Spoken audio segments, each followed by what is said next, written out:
Welcome to First Unitarian Society of Minneapolis, the birthplace of congregational humanism. We carry on that tradition of free thought today, dedicated to promoting a free search for truth, meaning, and justice. Our web address is firstunitarian.org. Thank you for joining us.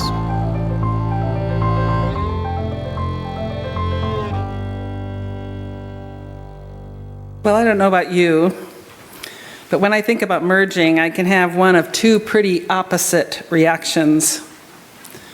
The first, I think, has its roots in my childhood, where I experienced a general sense of not being seen for who I was. Because I am the daughter of a fundamentalist Baptist minister, that church community permeated all of my life. And because for all kinds of reasons I didn't fit in there, I learned to be skeptical of any expectations that came with merging into that community. Those expectations were usually accompanied with demands for me to be someone I wasn't. And so for me, one possible and common reaction to merging is fear and skepticism. I fear that in merging, who I am will at best be disrespected and at worst erased. My second reaction to the notion of merging is much more like that of the little wave. Relief. Finally, feeling the truth of belonging, that sense of wholeness, knowing oneness with all that is. And while the relief of merging is a much more compelling reaction, it also tends to be a more fleeting or rare experience. I find it more often in nature than I do within human community.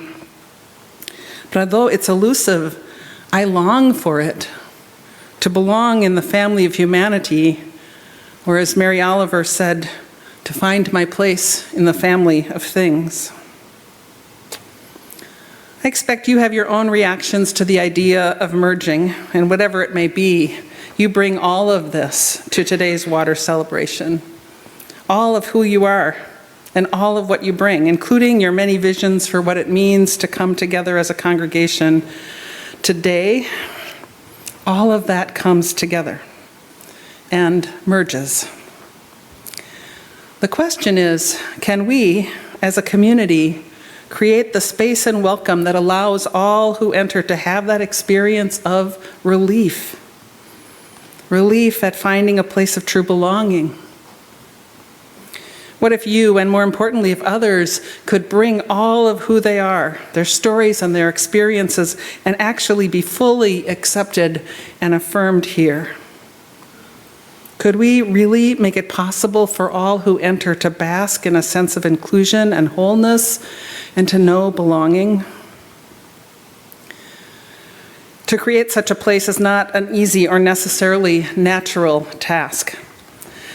But if FUS, if Unitarian Universalism, if humanism could be that countercultural, that shape-shifting, then indeed this would be a place of transformation, offering an experience that's very difficult to find in our polarized world.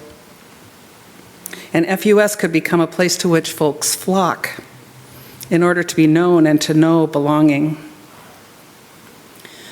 Now, I believe that being a place of belonging has to go beyond stating our intention in an aspiration or a principle. It requires each of us to do the work of opening our hearts and minds to each other, being willing to let go of some of our strongly held individualism. There are many layers to this and much more exploration than this particular time allows for. Still, as your interim minister, I invite you into wondering about how and if FUS could be such a place. The counterintuitive reality about a place of true belonging is that it requires us to do some serious self-reflection. You have already added water that symbolizes bringing your whole, beautiful, individual selves into this community. And indeed, you are beautiful, each and every one of you, and complex, and you belong here. The self-reflection required is to ponder and recognize those individual tendencies to exclude or ignore the different, or the tough things, or the things that make us uncomfortable. So before we bring the waters together, to merge them all together into one bowl, I just want to name a few things for us to consider. Because to become truly welcoming, we need to accept that sometimes we aren't. And unless we acknowledge that, we can't learn and grow. So, here's a cup. It has a rather unusual shape, has pretty rough glazing. It can represent those things that feel unfamiliar or that rub us the wrong way. Perhaps especially those folks whose life experience is different than ours. So may this water remind us to allow space for what makes us uncomfortable, knowing that it belongs. It belongs in our merged waters.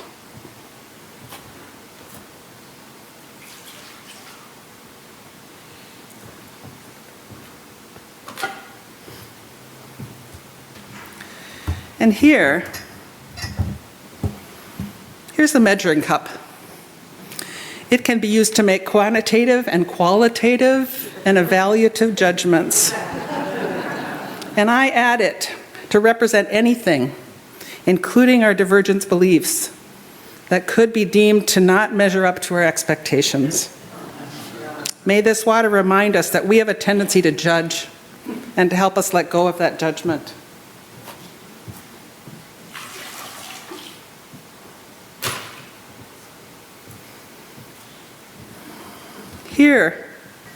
Here's a clear cup. It's to represent those things that we don't see, the voices that aren't at the table, our blind spots. It also represents those who are part of this community but who may not be able to be here in person. All these unseen things are part of our waters. May we be attentive to the unseen.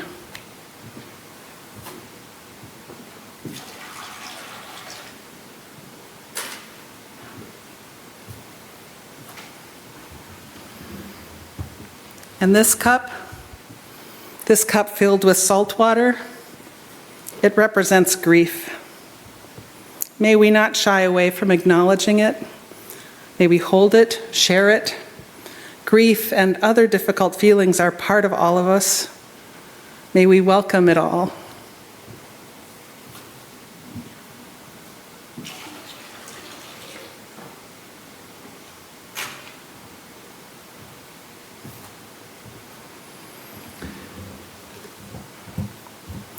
This black and white cup represents our tendency to create binaries of right and wrong, in and out, male and female. I add its waters to help us recognize the errors of seeing things in black and white and either or. So may it remind us to bring both and into our understanding.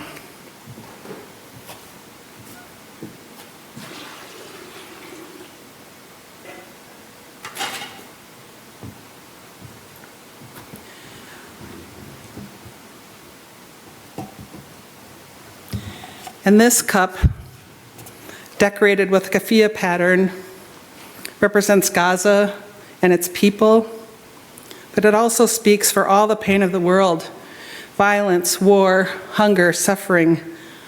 May we not turn away, and may our waters cry out for peace and freedom, and may all those who do not have fresh water have it.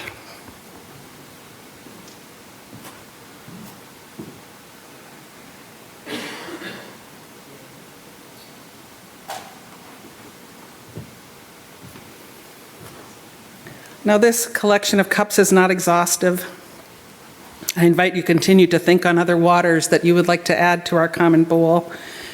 Because while our water ceremony is one way to understand ourselves as belonging, not separate and not alone, it also offers the experience of merging. Merging that we may be touched and touch others, that we may be understood and come to greater understanding, that we might find strength and offer support to others, merging into being part of everything, alongside and among all, and to feel the truth that our well-being is tied up in the well-being of others. In truth, truly, we need each other to survive. May it be so.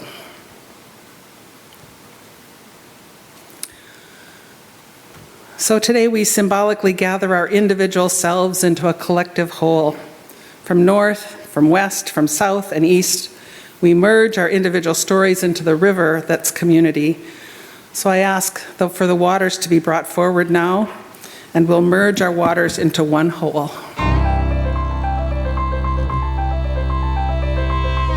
Thanks for listening.